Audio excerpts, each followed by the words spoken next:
아메리카 합중국 헌법은 뭐 다 읽어보시면 되고요. 근데 이것도 역시 참 그 계약문서라는 게 딱 느껴집니다. 그리고 참 대한민국 헌법에는 뭐 국가는 뭐 이런 국가라는 말이 굉장히 많이 나옵니다.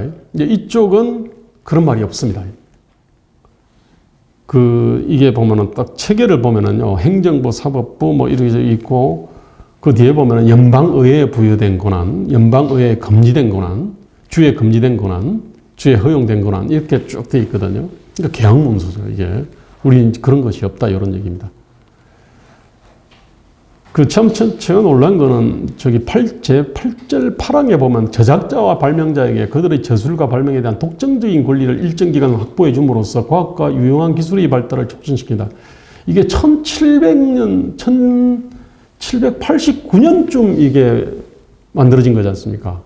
그런데 이 내용이 들어있는 거예요. 나는 이런 걸 보면서, 미국이 어떻게 저렇게 위대한 국가가 됐는지, 이게 느껴져요. 우리는 아직도 아마 이 개념이 뚜렷하지 않을 겁니다, 이게. 이제 그러다 보니까, 우리가 참, 계약 개념이었구나. 예컨대, 성경이, 이게 구약 신약이잖아요. 약속이잖아요. 이게 신과 인간의 약속인데, 그럼 십계명도 약속이지 않습니까, 이게.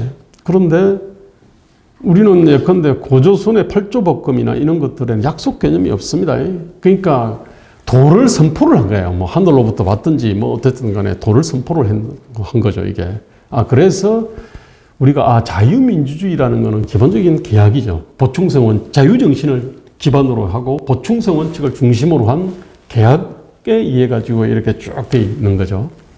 그리고 이 법이라는 거는 보편 이성의 어떤 산물이죠. 뭐 국회만 통과하면 법이 되는 게 아니죠. 마치 만유인력의 법칙처럼 이게 어떤 신이 만든 어떤 일종의 질서고, 따라서 보편 타당성이라고 하는 것이 딱 개념이 잡혀 있는데, 우리는 지금 여기 자유민주주의의 어떤 근본 기초, 계약 개념 없고, 보충성 개념 없고, 그 다음에 법이라고 하는 것들은 우주적인 만유인력의 법칙처럼 우주 만물을 지배하는 보편적 질서라는 이 개념 자체도 좀 없죠. 그냥 국회만 통과하면 법이다, 이 생각이 있는 겁니다, 이게.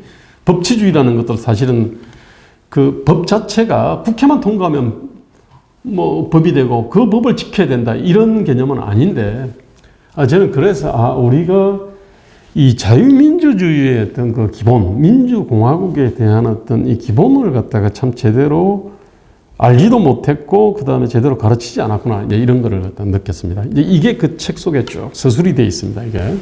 그 다음에 뭐 대한민국 헌법 체계에 대한 얘기를 갖다 쭉 했는데, 이 책에 쭉 나와 있습니다. 그 다음에 지방자치에 관한 게, 이게 원래 이제 자유민주주의라고 하는 거는 아까 보충성 원칙이라고 하면 항상 사적자치, 지방자치 우선이거든요. 사적자치의 핵심은 시장자치잖아요. 그 다음에 공동체 자치거든요. 예컨대 뭐 교회라든지 협회라든지 이쪽에서 다 알아서 하는 겁니다. 그 다음에 또 이렇게 지방자치인데, 즉 사적자치와 지방자치가 핵심인데, 우리는 이 개념이 없어요, 이게.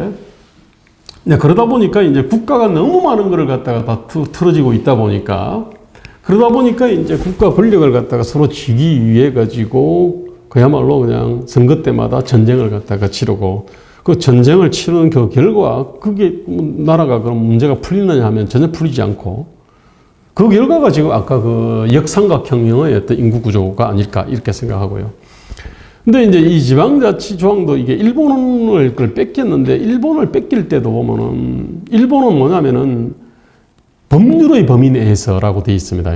법률의 범위 내에서 조례를 제정한다 되어 있는데, 우리는 법령의 범위로 되어 있거든요. 법령이라고 하는 건 법률 플러스 대통령령, 장관령 이런 겁니다, 이게. 그러니까 훨씬 촘촘하게 규율을 할 수 있어요. 훨씬 쉽게 그냥 쥐락펴락 할 수 있겠다, 그렇게 되어 있습니다. 근데 일본은 법률로 되어 있는데, 우리는 법률하고 행정 각 장관이 얼마든지 조물딱거릴 수 있는, 또는 대통령이 얼마든지 조물딱거릴 수 있는 행정명령이 다 조례를 갖다가 마음대로 주물럭거릴 수 있게 그렇게 돼 있더라. 이런 얘기고요.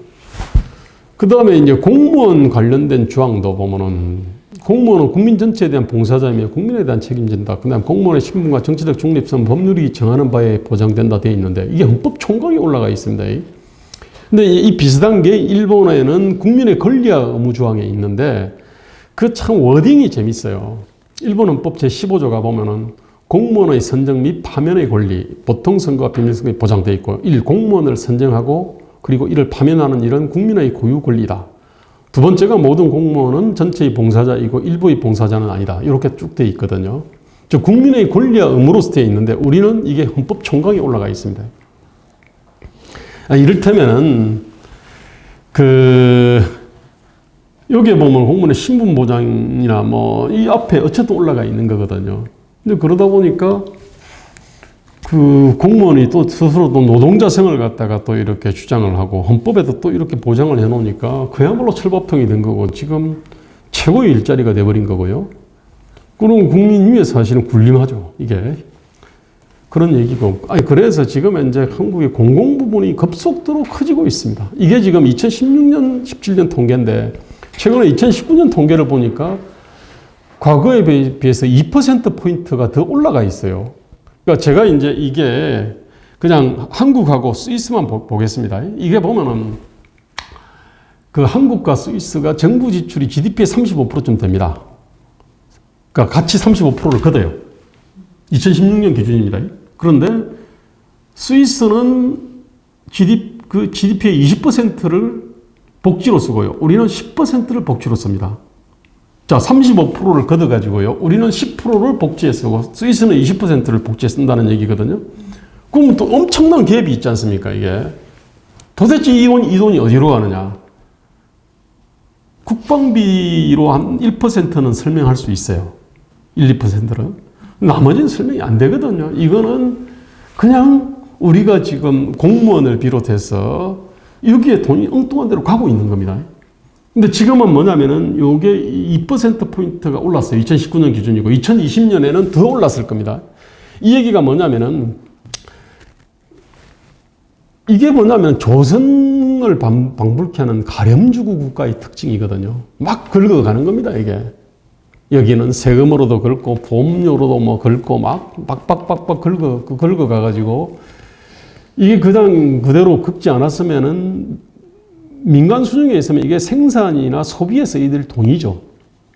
예컨대 1%라고 하는 것이 우리가 한 2천조 원 되니까 20조 원 아닙니까? 그죠? 그 2%라고 하면 40조 원입니다, 이게. 근데 이게 지금 급속도로 지금 이제 늘어나고 있거든요. 그럼 민간의 호주머니에 있으면 생산과 소비에 쓰일 돈들이 이런 식으로 국가의 수중으로 계속 빨려가고 있는 겁니다, 이게. 우리가 이 국가의 어떤 문제를 이거는 예컨대 무슨 공기업 민영화의 수준의 문제가 아닙니다. 이거는 공무원의 어떤 처우 문제, 군합 문제, 연금 문제, 그 다음에 정부 조직의 문제, 공기업 문제들이 다 있습니다. 그 다음 국가가 들고 있는 과도한 어떤 형벌권 있잖아요. 검찰이 갖고 있는 어떤 검찰과 법원이 들고 있는 그 형벌권, 뭐 이러저러한 것들도 지금 다 지금 심각한 문제인데 이 중에서 지금 검찰 문제를 그래도 좀 공론화되어 있는데 문제는 현재 정부는 완전히 그냥 문제를 푸는 쪽이 아니고 문제를 훨씬 악화시키는 쪽으로 지금 이제 쭉 끌어가고 있죠. 자, 그 다음에 이제 시장과 경제에 대한 얘기인데 이거는 요 책이 아니고 책 2권 왜 7공화국인가에 쭉 자세한 얘기들이 쭉 들어가 있습니다. 이거는 여기에 보면은 제가 이제 이 책에서 특별히 그 토크빌로부터 영감을 받았고요. 그 다음에 왜 내가 청춘을 바쳐서 했던 학생운동과 노동운동이 바다에다 한 쟁기질이 돼버렸을까에 대한 어떤 그 성찰이 있잖아요. 그 성찰을 갖다 쭉 하다 보니까 우리가 보면은 조선을 제대로 청산을 못했구나. 친일 청산보다도 1000배, 10,000배 더 중요한 게 조선 청산인데 우리는 친일 청산 얘기했는데 이 조선을 갖다가 청산을 제대로 못하다 보니까 조선의 어떤 정신문화적 유산들이 그대로 이렇게 넘어왔구나. 이걸 있는 걸 깨달았어요. 그래서 이제 조선체제 유산을 제가 이제 국가주의, 그 국가주의도요, 옛날 그 독일의 어떤 헤겔이 살던 시대에 있잖아요. 그 시대는 300개의 어떤 공국으로 막 그냥 쪼개져 있었거든요.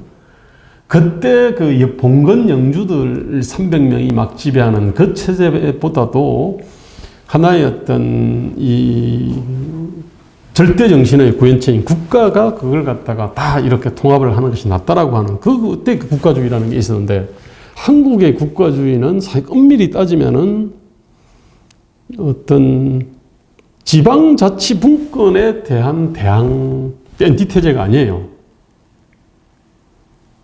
우리는 지방자치분권의 역사가 없으니까.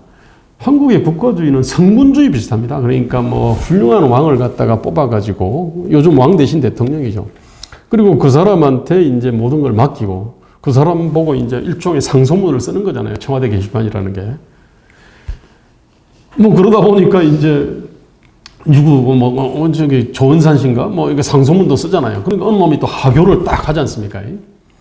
그 다음에 또 이렇게 문재인 대통령도 이렇게 탁 잘하니까 저기 그 벼슬을 탁 선사하지 않습니까? 정영경 질병관리본부장한테 청으로 딱 승격시켜주고 높은 벼슬을 탁 제수를 하고. 한국의 국가주의라고 하는 거는 성군주의라는 거고, 이게. 그 다음에 국가주의는 기본적으로 도덕을 갖다가 주무기로 쓸 수밖에 없습니다, 이게. 그러니까 도덕이라는 거는 계약 개념이나 비용 개념이나 가격 개념이 없습니다. 당위거든요, 이게. 근데 그러다 보니까 이게 또 문제되는 게 뭐 도덕의 개념으로 국제관계도 이게 그렇게 해버립니다. 그 국제관계에 대해서도 아니 우리가 잘못한 게 없는데 왜 일본이 우리를 침략하지? 약간 이런 겁니다. 그러니까 국제관계에 대해 가지고도 그냥 도덕으로서, 그러니까 뭐냐면은 국제관계라는 거는 원래부터 양육강식의 세계고 힘의 세계인데 그에 대한 개념이 없는 겁니다, 이게. 한국이 그 국방에 대해 가지고 상부 정신도 별로 없고 국방에 대해 가지고 등한시하는 것도 뭐냐면 조선 그 사대부들의 어떤 유산이 좀 있어요. 왜냐하면 도덕이라고 하는 거를 가지고 하니까 내가 너를 갖다 공격할 의사가 없는데 네가 왜 나를 공격해? 뭐 이런 겁니다, 이게. 어쨌든 간에 그 도덕주의라는 것들이 국가주의하고 딱 한 대 붙어 있어요. 그 다음에 이제 그 가족주의라고 하는 거는 뭐 이거는 참 특이한 게 대부분의 어떤 거의 모든 문명 세계는 마을이 하나의 어떤 마을이 거기에 어떤 연대를 통해 가지고 생산력을 정대시키거나, 예컨대 뭐 도로도 놓고 다리도 놓고 뭐 학교도 만들고 뭐 이러저런 걸 하거든요. 참 특이하게 조선의 마을은 그런 게 없었어요. 조선은 예컨대 김씨, 이씨, 박씨 있으면은 김씨가 참 먼 조상이 예컨대 정이품을 했고, 그 다음에 저기 뭐 예컨대 뭐 이씨, 뭐 김씨는 저기 저 능참봉을 갖다 했고, 그 다음에 박 씨는 이게 무슨 이 천한 일을 갖다가 했다. 그러면 이 문중끼리 뭉쳐져 있었거든요. 그러면서 이제 여기서 가오를 잡았죠. 그러니까 이제 조선의 마을은 서로 반목과 질시가 굉장히 심해요. 마을이 공동체성이 없거든요. 이게 굉장히 특이한 겁니다, 사실은. 요 얘기를 갖다가 제가 이제 쭉 했습니다. 무슨 두레니 뭐 이러저런 것도 한국에서는 적어도 조선에서는 별 역할을 못했다. 즉 조선의 마을은 공동체성이 아주 취약했다. 이게 이제 제가 책에서 쭉 얘기를 쭉 하는 얘기입니다. 이게 그러다 보니까 이제 가족끼리 뭉쳤더라 이겁니다. 이게 문중이라든지 이런 형태로 대가족으로. 그래서 사회 공동체가 모략화되어 있다 이런 얘기고요.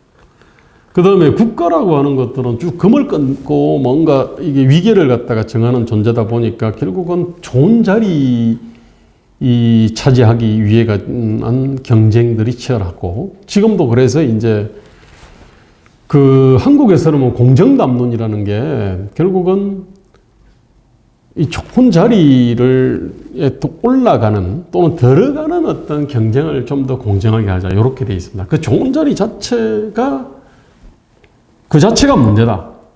예컨대 공무원이 갖고 있는 저기 엄청난 그 권리, 예컨대 그 사람의 어떤 저 임금이나 연금이나 고용의 어떤 안정성이나 교육연수 기회나 이거 자체가 문제다라고 하는 인식보다는요, 공무원 시험을 칠 때 거기서 예컨대 아빠 찬스 없는 거, 엄마 찬스 없는 이런 수준으로 생각한다는 겁니다, 이게. 그래서 이게 일종의 좋은 자리 차지하기 경쟁이거든요. 이걸 지대추구라고 얘기합니다. 그런데 이 지대추구에 대한 이 지대가 일종의 뭐냐면 불로소득을 취하는 거거든요. 약탈입니다, 본질은. 그런데 여기 이게 아주 그냥 골수에까지 이렇게 들어가 있는데 이 부분에 대한 문제의식 자체가 상당히 약해요, 지금. 자, 이제 요 얘기를 갖다 제가 조선의 어떤 4대 유산으로 쭉 정리를 갖다가 쭉 했고, 그 다음에 이제 80년대 그 학생운동, 노동운동이 여기다가 이제 반일 종족주의적 민족주의를 갖다가 이제 이렇게 쭉 갖고 들어온 겁니다. 그러니까 여기에다가 종족주의, 민족주의를 갖다 하나 딱 갖고 들어온 거죠. 그러니까 그렇게 해서 지금 현재 우리 정신문화 자체 내 사상 이념이 아주 좀 저열한 상태, 문명국이라고는 말하기가 어려울 정도로 저열한 상태가 돼 있다. 이 얘기입니다, 이게. 이제 마지막인데, 여기에다가 이제, 그래서 이 체계가 이렇게 쭉 되어 있습니다. 여기에 보면은, 한반도의 지정학과 자연환경, 이게 이제 토크빌로부터 영감을 받은 거고요. 그 다음에 사회와 습속이라고 하는 것도, 이게 이제 시몬 볼리바르의 고민과 토크빌에서 제가 영향을 갖다가 받은 겁니다. 그리고 내가 개인 실물 현장에서 왜 선진국에서 잘 작동하는 가치제도 정책이 한국에 와서 왜 탱자가 될까? 이제 이런 데 대한 고민, 이 고민들이 여기 이제 4장, 5장으로 쭉 돼 있어요. 사회 습속이고, 그 다음에 이거 국가와 권력에 대한 거, 시장과 경제에 관한 거 돼 있고요. 그 다음에 이제 이게 1부입니다. 이 2부가 대한민국과 1987 체제에 대한 얘기가 쫙 있어요. 헌법에 대한 분석들이 쭉 있습니다. 헌법학자는 아닙니다만은 나는 오히려 헌법학자들께서 헌법에 대한 근원적 고민들을 별로 안 하신 것 같아요. 그리고 헌법들을 비교를 하면서 왜 이렇게 차이가 나는지에 대한 고민도 별로 안 하신 것 같아요. 그 다음에 이 얘기를 쭉 그럼 대한민국 문제를 얘기를 했으면은 도대체 그럼 너는 어떻게 하면 되겠냐? So what? 그게 대해 답을 해야 될 거 아닙니까? 그게 뭐냐면은 요 3부 7공화국 플랫폼 시안이에요. 이게 뭐냐면은 우리가 만약에 좋은 정당을 만든다면 정당의 어떤 강령입니다, 이게. 그 다음에 정권을 잡았다 그러면은 우리의 어떤 국정운영 5개년 계획의 어떤 요 기조가 되는 겁니다, 이게. 그렇게 해서 이걸 갖다가 쭉 이렇게 써놨어요, 이게. 그다음 여기서 이제 어떤 수많은 정책들을 갖다가 제도와 정책들을 얘기할 때 그 기본 어떤 가치들이 있어야 될 거 아닙니까? 그 가치에 관한 얘기가 388페이지, 391페이지에 이렇게 쭉 저술이 되어 있습니다. 여기 예컨대 우리 믿음에 보면은 1번이 정신문화와 사상 이념이 선진적이어야 정치도 경제도 사회도 선진적일 수 있다고 믿는다. 대한민국이 도달한 물질 문명 수준에 비해 우리의 생각과 행동을 규율하는 정신문화와 사상 이념의 이념 수준의 현저한 지체가 수많은 위기의 뿌리다. 두 번째가 위대한 정신과 방법이 정당의 영혼이 되고 그 정당이 국민적 지지와 신뢰를 받아 국가와 사회를 향도해야 위대한 나라를 만들 수 있다고 믿는다. 그 다음에 3번부터는 많이 들어봤을 거예요. 대한민국 생존과 번영의 토대는 자유민주주의와 시장경제를 통한 자강과 그에 기치한 미국, 일본 등 해양 문명인데 그 해양 문명과의 동맹이다. 뭐 이런 얘기고요. 네 번째는 선진 문명의 수입, 모방, 창조와 개인기업, 민간, 정부 차원의 세계 경영을 통한 인류 공영에 대한 기여로서 그 개인기업, 지방, 국가 차원의 세계 경영 전략이 대한민국 발전의 길이며 지구촌과 대한민국 공영하는 길이다. 이게 뭐냐면 세계 경영에 관한 얘기입니다.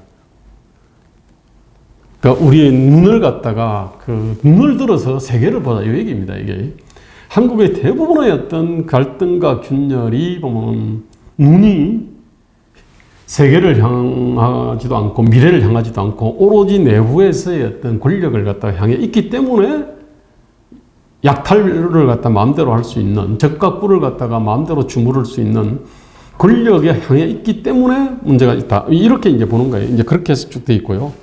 그래서 마지막에는 원래는 이제 이렇게 표현돼야 돼요. 마지막에는.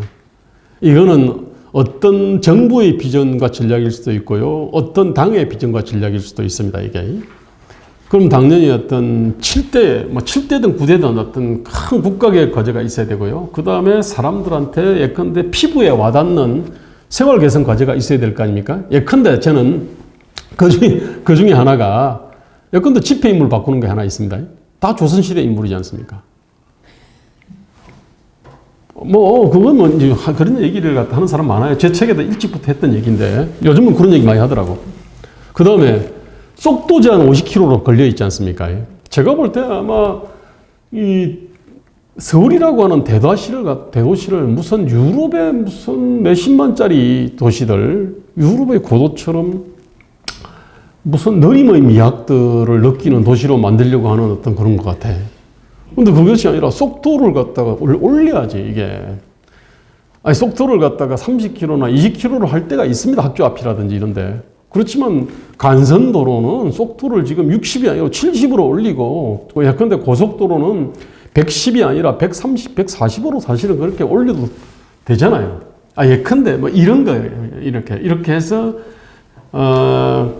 그 다음에, 근데 이런 거는 자잘한 거고, 큰 국가의 과제는 이제, 해양 문명과 연대나, 그 다음에 무슨 북핵 비플랜이나, 군 지원병제 이런 거고, 그 다음에 정치사법지방자치 쪽에서는 상하 하원제, 대통령제 폐지라든지, 연방 수준의 어떤 분권이라든지, 쓰레기 법령들 폐기라든지, 이러저런 내용들이 들어가는 거고, 정부 공공 쪽에서는 공공 부분의 30%를 축소하는 거, 공무원 급여법을 갖다 제정하는 거, 그 다음에 공무원 아예 계약직을 원칙으로 하고, 공무원 연금을 개혁을 하고, 이런 내용들입니다, 이게. 이제 이런 것들은 똑똑한 사람 한 사람이 이렇게 하는 것이 아니라 어떤 생각을 같이 하는 사람들의 어떤 이 강령 토론을 통해 가지고 이제 정년을 갖다가 해서 그 안에서 이 금과 은을 갖다가 쫙 뽑고, 그 다음에 금은을 뽑아가지고 그걸로 이제 잘 깨면 목걸이가 되지 않습니까? 그죠?